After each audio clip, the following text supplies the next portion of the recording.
interviewed the CEO of Red Hat, Matt Hicks. Matt is one of the most humble and down-to-earth executives I've ever interviewed, and I think it comes down to his technical engineering background. Matt has been at Red Hat for 20 years and worked his way up from engineer all the way to CEO, and he's gonna tell us exactly how he did it. And you're not gonna believe how I got this opportunity. I decided to shoot my shot in a LinkedIn comment, and within only a few hours, everything was set up for me to interview the CEO. Crazy, I know, but Red Hat's social media team doesn't play and they move fast. So don't forget to always shoot your shot, and let's get into it. All right, well, hello. I'm so happy to have you here today. Can you tell me who you are and what you do? I'm Matt Hicks. I'm the CEO of Red Hat. Wow. And you've been at Red Hat for 20 years now. Yeah. How do you like it, and how did you become CEO? I love it. I think I'm biased. I think it's the best company on the planet with it. I became CEO. I started Red Hat in IT. I was porting Perl applications to Java, and I just tried to be a sponge. I've learned how the company ran. IT is a great position for that. I moved to engineering, learned our products really well,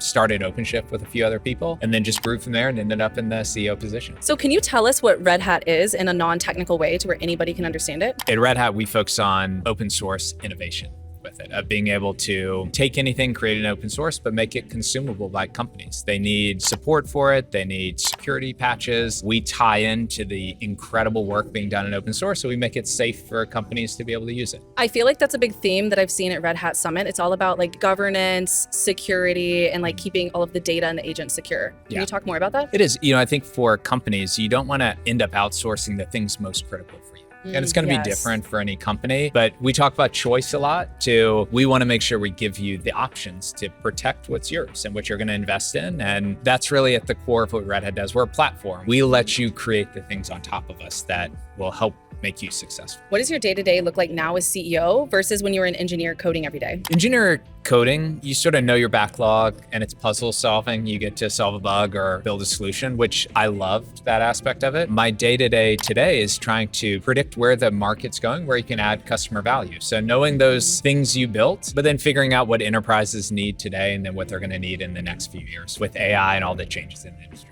Wow, that's incredible. So learning how to code now is a lot different than probably when you started. Should people still learn how to code now in the age of AI? I think it's a great tool to have in your toolbox. It's probably not the only thing. If you're going to be in the engineering side, you have to have a great engineering mindset, not just coding, because AI can code pretty well. Totally. If you're on the business side, you will use AI. AI will write code. Understanding what it's doing, I think, is really critical. So I view it as it's a great tool to learn. You may not learn it at the depth I learned back in the day, but it's a really critical tool and skill to have.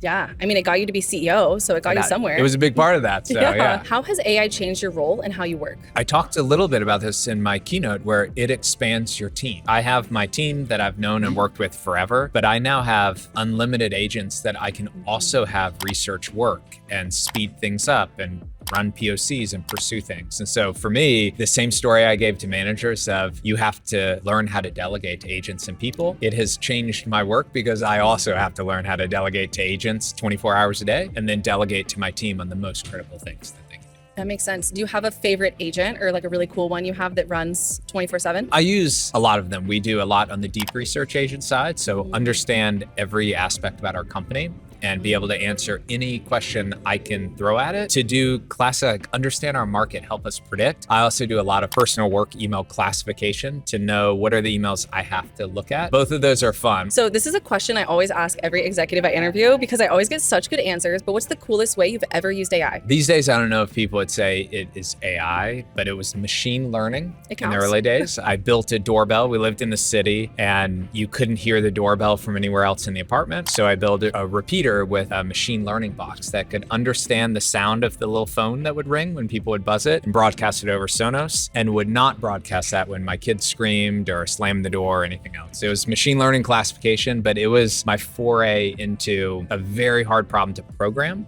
that machine learning did incredibly well. That's amazing that you not only taught it how to like recognize the doorbell sound, but you also reduced like the false alarms from the kids. That's critical. Yes. Critical one. So my audience is full of data professionals. How much does data quality matter when you're building AI at scale in an enterprise? And how do companies know when their data is AI ready? I'll answer them in reverse. I think knowing when the data is AI ready for us as techies, it comes down to knowing your evaluation. How would you evaluate whether the work is good or bad, whether a person did it or AI? If you can do that, then the rest of it becomes pretty easy. In terms of what is good or bad, it depends totally on the use case. If you're doing high-level research, you can have plenty of inaccuracies because you might be trying to predict the future or market. If you're making an HR decision or something really technical, you need the precision to be very high. So I think having those two to know the evaluation space, how you're going to measure it, gives you the flexibility to have low accuracy areas that you can use AI very quickly, and then high precision areas where you really have to put energy into getting it right every time. That's another theme I'm seeing across the board right now when it comes to having the right knowledge and context to apply to the data, because sometimes certain things are okay and sometimes they're not, but it matters like the different scenarios. Yeah, a great example for us is if you use most of the large models, they know software companies. They don't know software companies that base their model on open source. And so that would be a real trap for us to fall into if we were taking advice off internet trained models, because they know the world of software, but they don't know our world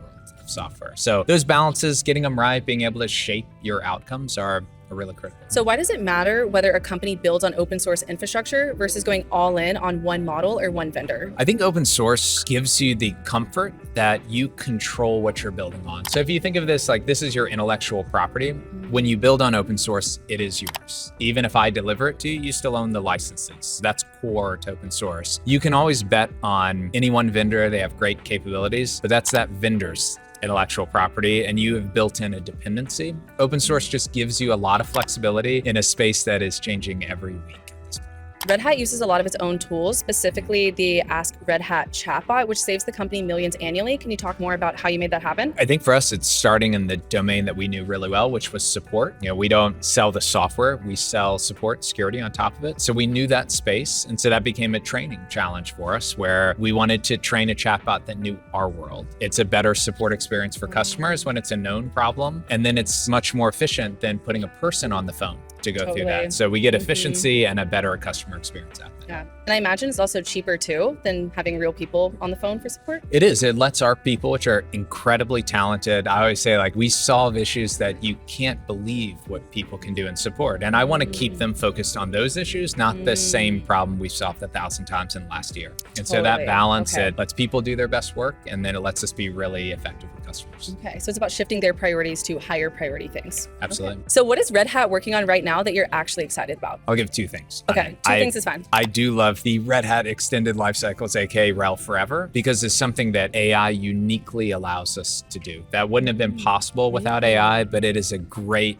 offering to provide customers to support something indefinitely. The other thing I do love, talked about our deep research agent, it changes how I work, it changes how my directs work, it changes how our engineers work. And seeing that transformative capability, those two things, like one in the very basics way of what we do, AI letting it do that better, and then the other one of bringing a better understanding of our company than any one person has, and seeing how that has transformed how we think about Red Hat. So those are my two favorite things. Well, those are great. Again, thank you so much for being here. And where can people learn more about Red Hat? I would start at redhat.com as a good one, and then catch us in any open source community we're tied into too. And you can always follow us on social media. Cool. Well, thank you. Thanks so much for watching. Be sure to let me know what you think in the comments, and don't forget to subscribe for more. Sending you lots of big data energy. Bye, BDEs.